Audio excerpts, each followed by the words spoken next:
Welcome to the Faces of Africa podcast. This week we shall be discussing the Sahara show. And with me is Mr. Daniel Furnad, the legend himself. Hi, Daniel. Hi, Jeff. It's good to be here this week. Today the roles have reversed, right? Yes. Okay.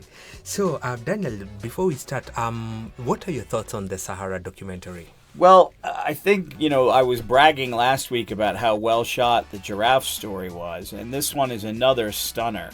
I mean, the vistas are incredible. We go to at least three countries, Senegal, Chad, and Mauritania.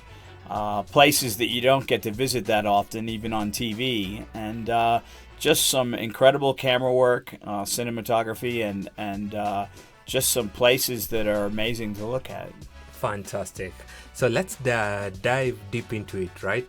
So this week, June 15th, is the UN Day to Combat Desertification, according to the United Nations Convention to Combat Desertification. About 45% of Africa's land is affected by desertification, with about 55% at high risk, all right? We have seen Saudi Arabia and China collabo on ambitious projects to combat desertification and transform arid lands into arable farmable areas. This partnership leverages China's expertise in desert control and Saudi financial and technology investments, aiming to address food security and environmental challenges. Do you think this is something that can be replicated elsewhere, maybe in the Sahara, in the three countries that you've mentioned? Well, I mean, certainly what you get from this documentary is that there are communities that hope that there are ways to stop the desertification. Particularly in Senegal, you see the part of the Great Green Wall that's going up across Africa. Mm-hmm. I think that where there is human ingenuity, there is always hope. And of course, there are communities there that need help. Mm-hmm. So there are a reason to try to employ some of these techniques in the sub-Saharan region. Oh, fantastic. So in the documentary, we get to see the nomads surviving in extreme conditions with ancient knowledge, right? What can we learn from their resilience, and is it possible to preserve their traditions without romanticizing their struggles? Well, I think one great part of this is seeing the guy dig the hole 5 meters or whatever it is to go fetch water for his goats and for his community. Yep. It really makes you feel the thousands of years of civilization in the Sahara. In terms of what can be done for the future, mm-hmm. Again, we talked to the character that we're with, the nomad character that we're with, and he talks about minor technology mm-hmm. that could really help him out, that could really save him a lot of labor. Yes. So there is a combination of very rudimentary procedures to try to help people like the nomads, mm-hmm. and then there's the promise of technology and how it can also help not just move the bar a little bit, but make a real difference for these communities. Fantastic. That's a great answer, Mr. Furnad. So we get to see Chingeti. Chingeti is a historic desert trading town in the north-central Mauritania, often called the seventh holy city of Islam due to its rich Islamic scholarly heritage. Now we see Chingeti is facing some very harsh conditions because it's disappearing. The sand is really a big part of Chingeti is actually under the sand, right? Because of the desertification. Can technology save this Chingeti, or are we just watching climate change play out in slow motion? Well, I think what we need to look at is two things here.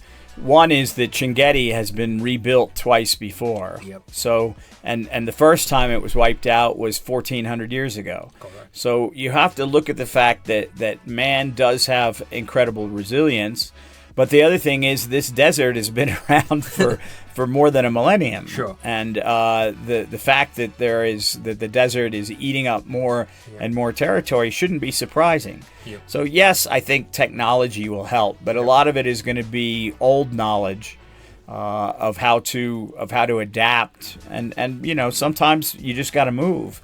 The interesting part about this was these ancient manuscripts that are so invaluable to the communities and to other Muslims that come to visit. Yep. They moved them before, Yeah. so I guess they may have to move them again. The countries pumping out emissions seem to treat places like Mauritania as an afterthought. Shouldn't the nations that got rich off fossil fuels be bankrolling projects like the Green Belt? Well, I think that there is some of that going on. I mean, I think some of the Gulf states have contributed to the tree planting materially, if not physically. But again, I think that these communities that are out here can rely or can go to the UN or go to international bodies and ask for help. But I think, with every community throughout the world, you have to take your local circumstances like a bull by the horns and see what you can do for your own community and try to prop it up. Waiting around for the UN to make decisions or committees to make decisions on allotting money and then going through the process of getting things can oftentimes be too late. That's true. Now let's go to something that you mentioned about the tourists coming to view the manuscripts and tour Chinguetti. Of course, they love the authenticity of Chinguetti ruins or a night in a nomad's tent. Sure, it brings money, but doesn't it also turn culture into a performance? Well, I think that a community like that would be more under threat of being forgotten or not being preserved or ignored than exploited. Again, we didn't see in the documentary a huge amount of tourist-related activities. So one would guess that somebody that goes to read scholarly manuscripts in the middle of the desert probably is the rare tourist rather than what you get flooded by in some really commercial centers. Yeah. All right. After all the doom and gloom, the documentary leaves us with these sparks of hope. Communities planting trees, preserving manuscripts, fighting back. So tell me, what's the one thing you've seen, whether it's an ancient wisdom or some clever tech, that makes you think, okay, maybe we can turn the tide? Yeah, I mean, I think it's a combination of things. I think the fortitude of the people that left Sudan to go to Chad and start a community over, combined with the ingenuity of building a man-made lake. Really, again, I think a lot of what you take away from this documentary is that there are ancient practices that are still in place on the Sahara that are helping save people's lives or helping communities maintain themselves, while there are new technologies that pitch in. So I think you can't get away from the fact that there is a combination, and this one, the one in Chad was really very visually brought to life, because you see all this water in the middle of the desert, and it gives you an idea that that there can be things achieved, but I think it's mainly a way to marry ancient methods to today's technology. For me, there's a part of the documentary where, as you had mentioned before, where we can see him digging for water, and then there's a drone shot that just keeps going up, and you can see that tiny hole. I love the continuity. I love the way that shot was framed. What was the favorite? Was there anything that stood out for you in the documentary? Some pictures that you really liked? Well, certainly the digging the hole, did a lot for me as well. Yeah. But I guess there was a nice shot of a lady trying to sweep the sand off her porch in Chinguetti, and it just, the magnitude of this sand, of these all this area that we can see that's just covered with sand, and this lady fighting against it, the kind of the human struggle, but the human determination. I thought that was really nice as well. Fantastic, great. Thank you so much, Mr. Furnad, for joining us on this week's podcast.